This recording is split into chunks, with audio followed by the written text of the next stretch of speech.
নমস্কার, আমি অ্যাস্ট্রোলজার মনীষা শাস্ত্রী বলছি।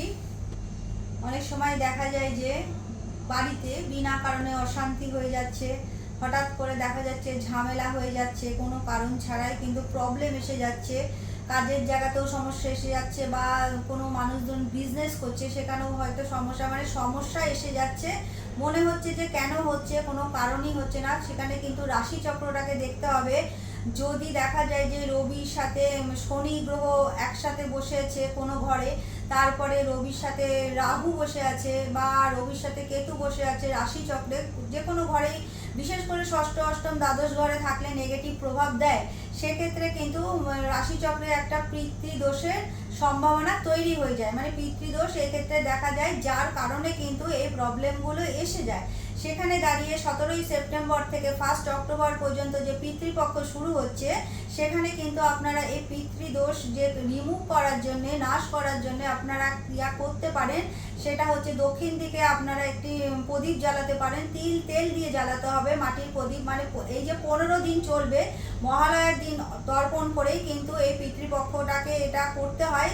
শেষ তর্পণ করার পর কিন্তু যে প্রদীপটা জ্বালাবেন সেটা তেল দিয়েই জ্বালাবেন, মাটির প্রদীপ দিয়ে জ্বালাবেন।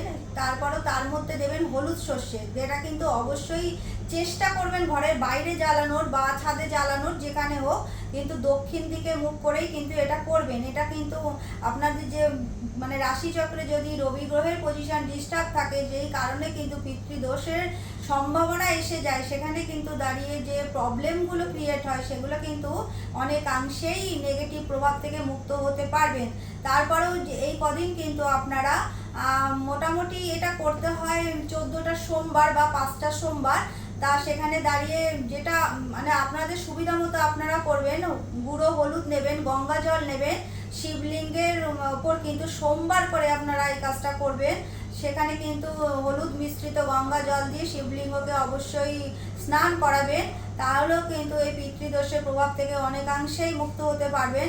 অনেক সময় দেখা যায় যে এই পিতৃদোষের কারণে বাড়িতে অনেক সময় প্রচণ্ড অশান্তি হয়ে যায়, বিনা কারণেই ঝামেলা, অশান্তি, ঝঞ্ঝাট এগুলো লেগেই থাকে। হঠাৎ করেই কর্ম চলে যায়, বা হঠাৎ করেই যে কোনো দিক থেকে সমস্যা চলে আসে।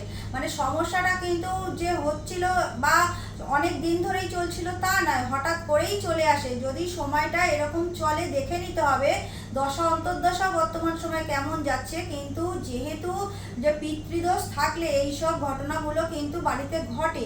সেক্ষেত্রে আপনারা কি করবেন, একটা সাদা কাপড়ের মধ্যে তুলসী গাছের বীজ নেবেন, সেটা তার মধ্যে রেখে বাড়ির অগ্নিকোণে এই সাদা কাপড়টাকে ওই তুলসী গাছের বীজ নিয়ে অবশ্যই অগ্নিকোণে রাখবেন। তা এই যে সময়টা যা কিছুই করবেন এই পিতৃদোষের কারণে, 17ই সেপ্টেম্বর থেকে 1 অক্টোবর যে পিতৃপক্ষ শুরু হচ্ছে, সেই পিতৃপক্ষের মধ্যেই এই কাজগুলো করবেন। এখানে দাঁড়িয়ে যে রাশিচক্রে যে নেগেটিভ প্রভাব আছে, যার জন্য যে পিতৃদোষের কারণে প্রবলেম হচ্ছে, সেগুলো কিন্তু অনেকাংশেই ভালো হবে। সেখানে অনেকাংশেই এই নেগেটিভ প্রভাব থেকে আপনারা মুক্ত হতে পারবেন।